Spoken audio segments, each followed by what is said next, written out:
किसी भी सूट की ड्राफ्टिंग के लिए हमें किन किन मेज़रमेंट की ज़रूरत पड़ती है, जिसको ध्यान में रख के हम बिल्कुल परफेक्ट फिटिंग का जो है सूट बना सके। तो आइए देखते हैं। सबसे पहले ज़रूरत पड़ती है लेंथ की। आप जो भी गारमेंट बनाते हैं उसमें सबसे पहले जो ध्यान देने वाली बात होती है वो होती है कि हमारे गारमेंट की लेंथ कितनी है। सेकंड पे आता है शोल्डर, यानी जिसे तीरा भी बोलते हैं।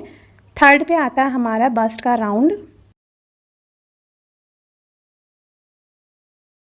अब यहाँ पे मैं एक रफली फ़ीमेल फिगर को ड्रॉ कर देती हूँ, तो आपको समझने में भी आसानी हो जाएगी। जैसे कि हमने बस्ट का मेज़रमेंट ले लिया है, तो इसके बाद आता है वेस्ट का मार्क कहाँ पे लगाएं। तो वेस्ट का मार्क हमें लगाने के लिए सबसे पहले हमें यह पता होना चाहिए शोल्डर से लेके कमर तक की लंबाई जो है वो कितने इंच पे आएगी। तो क्या करते हैं मोस्टली लोग 14 से 15 इंच पे निशान लगा देते हैं, जो कि बिल्कुल गलत मेथड है। आपको हमेशा क्या करना होता है, शोल्डर से इंची टेप को रख के कमर पे इसकी लेंथ का निशान जो है नापना होता है।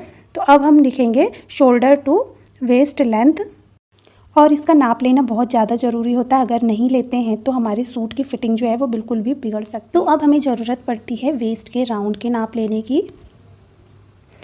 उसके बाद हम शोल्डर से लेके जहाँ पे हमारी चाक की ओपनिंग होती है, स्लिट की ओपनिंग होती है, उस तक का नाप लेते हैं।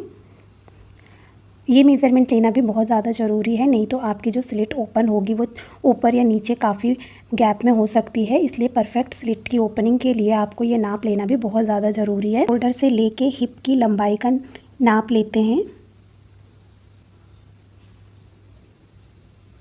उसके बाद जो पॉइंट होता है जहाँ से हमने हिप की लंबाई ली है, वहीं से हम हिप का राउंड भी ले लेते हैं।